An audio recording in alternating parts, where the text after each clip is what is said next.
పుట్టింది గిరిజన ప్రాంతం. చదువంటే మహా ఇష్టం. కుటుంబం నిరుపేదదే అయినా పట్టుదలతో చదివి నేడు ఎస్ఐ స్థాయికి ఎదిగింది హేమలత. మహబూబాబాద్ జిల్లా కొత్తగూడెంలోని మారుమూల ఆదివాసీ గ్రామానికి చెందిన హేమలత ఎస్ఐగా ఎంపికైంది. తాను ఈ స్థాయికి రావడానికి తల్లిదండ్రులు, గ్రామస్తుల సహకారం ఉందంటున్న హేమలతతో మా ప్రతినిధి Madhu face to face. Karadavi నుంచి కాకివడంలోకి గిరిజన ఆదివాసీ బిడ్డ మొత్తం అడుగులు వేస్తుంది.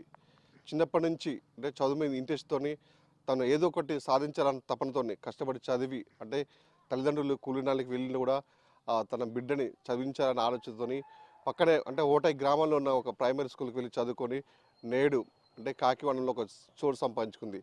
ఎస్ఐగా ఎన్నికైంది.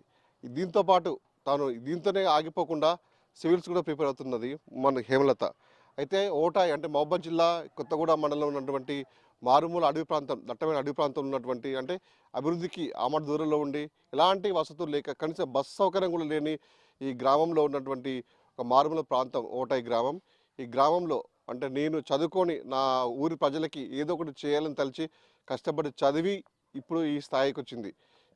వచ్చిన ఈ నేపథ్యంలో ప్రస్తుతానికి మాత్రం మనతో పాటు ఎస్ఐగా ఎన్నికైనటువంటి హేమలత ఉంది. అడిగి తెలుసుకుందాం ఆమె కష్టపడిన విధానం ఏంటి, తల్లిదండ్రులు ఏ విధంగా సహకరించారని చెప్పేసి. నమస్తే, ముందుగా మీకు మా బిగ్ టీ తరపు నుంచి కంగ్రాచులేషన్స్ అండి. ఫస్ట్ ఆఫ్ ఆల్గా మీరు అంటే ఈ ఎస్ఐ కావాలని మీకు ఎందుకు అనుకున్నారు, అసలు మీ ఆలోచన ఎందుకు వచ్చింది?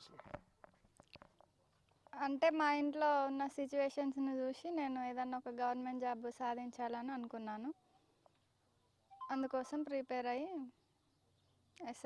ఎస్ఐ నోటిఫికేషన్ వస్తే దానికి ప్రిపేర్ అయ్యి సాధించాను. స్టార్టింగ్లో మీ చదువు విద్యాభ్యాసం మొత్తం అంటే ఎక్కడ జరిగింది, ఏ విధంగా జరిగింది, అసలు మీ తల్లిదండ్రులు మీకు ఏ విధంగా సహకరించారు, అసలు మీకు ఈ ఆలోచన రావడం గల ఇన్స్పిరేషన్ ఎవరు ఉన్నారు? అసలు నేను ఇక్కడ ఓటాయిలోనే 10th క్లాస్ పూర్తి చేసిన. ఆ తర్వాత ఇంటర్ త్రివేణి జూనియర్ కాలేజ్లో చేసి డిగ్రీ ఓపెన్ డిగ్రీ, తర్వాత ఓయూలో పీజీ చేసిన. ఆ తర్వాత నా పీజీ స్టార్ట్ అవుతూనే లాక్డౌన్ కోవిడ్ వచ్చింది. కోవిడ్ తర్వాత నేను హైదరాబాద్కి వెళ్ళి ఆర్సీ రెడ్డిలో గ్రూప్ 2 కోచింగ్స్ జాయిన్ అయినా. నా కోచింగ్ అయిపోయిన వెంటనే ఎస్ఐ కానిస్టేబుల్కి నోటిఫికేషన్ వచ్చింది. నేను అప్లై చేసుకొని ప్రిపేర్ అవుతూనే ఉన్నా. ఇంకా ప్రిలిమ్స్ క్లియర్ చేసి ఈవెంట్స్ క్లియర్ చేసుకొని మెయిన్స్కి ప్రిపేర్ అయినా. నేను ఒక షెడ్యూల్ పెట్టుకొని డైలీ చదువుకుంటూ న్యూస్ పేపర్స్ చదువుతూ ప్రాక్టీస్ ఎగ్జామ్స్ రాస్తూ నేను నా గోల్ని రీచ్ అయినా. ఇప్పుడు ఇది మీరు ఉండే స్వగ్రామం ఓటాయి, ఇది మారుమూల అడవి ప్రాంతం. అసలు ఎలాంటి సౌకర్యాలు కూడా ఉన్నాయి ఈ ప్రాంతంలో? చదువుకుందానికి కలిసి న్యూస్ పేపర్ కూడా రాదు ఇక్కడికి. అంటే నీకు తోడుండి చదువుకుందానికి కూడా వేరే మీకు పక్కన సహచర ఫ్రెండ్స్ కూడా ఎవరు ఉండరు. ఆయన కూడా ఈ దట్టమైన అడవి ప్రాంతం నుంచి ఇప్పుడు ఈరోజు ఎస్ఐగా ఎన్నికయ్యాను, నీకు ఎలా అనిపిస్తుంది? నాకు చాలా సంతోషంగా ఉంది. నేను ప్రిపేర్ అవ్వడానికి నాకు అందరూ హెల్ప్ చేసిళ్ళు. మా ఇంట్లో వాళ్ళు బాగా సపోర్ట్ చేసిళ్ళు. మా చెల్లెలకి కూడా పెళ్ళయింది. మా అన్న వల్లనే నేను ఇన్ని రోజులు చదువుకోగలిగిన. ఇంకా మా అన్న, మా నాయనమ్మ వీళ్ళే నాకు ఫినాన్షియల్గా హెల్ప్ చేస్తుండేవాళ్ళు. మీ కూతురు ఈరోజు ఎస్ఐగా మీ గ్రామానికి వచ్చే నేపథ్యం మీకు ఎలా అనిపిస్తుంది? మాకు మంచి సంతోషం అనిపిస్తుంది.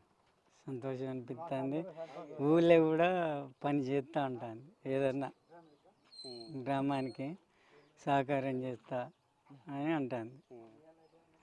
అంటే ఇప్పుడు ఈ ఊరు నుంచి ఇంత అంటే ఎస్ఐగా ఎవరు అమ్మాయి అంటే మహిళలకు ఎవరు లేరు కదా, ఇప్పుడు నీకు ఏ విధంగా అనిపిస్తుంది, నీ ఫీలింగ్ ఏంటి? ఊరు కూడా బాగు చేస్తా అని అనిపిస్తాను.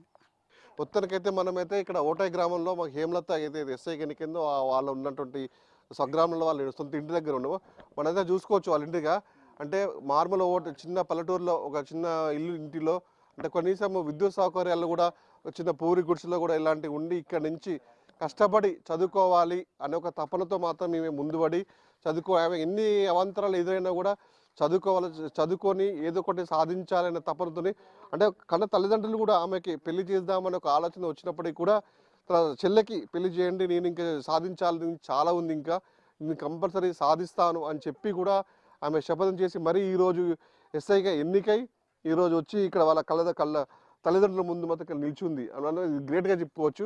అంటే ఆమె మొత్తానికి ఇన్స్పిరేషన్గా అంటే చూసుకుని కూడా ఉన్నటువంటి ఊర్లో ఉన్న ఓటాయి గ్రామంలో ఉన్న యువత కూడా ఒక అంటే సలహాలు కూడా ఇస్తుంది. ఏంటంటే మన తల్లిదండ్రులు ఏది చెప్తే వాళ్ళ నడవడికి నడవాలి, వాళ్ళకి ఎదురు చెప్పొద్దు, వాళ్ళకి తల్లిదండ్రులు మనకి దిక్కు, వాళ్ళకి జవదాటొద్దు అని చెప్తున్న పరిస్థితి. కష్టపడి చదవండి, ఎవరైనా కష్టపడి చదివి సాధించేది మాత్రం సాధించేది కూడా ఏది ఉండదని చెప్తున్న పరిస్థితి ఉంది.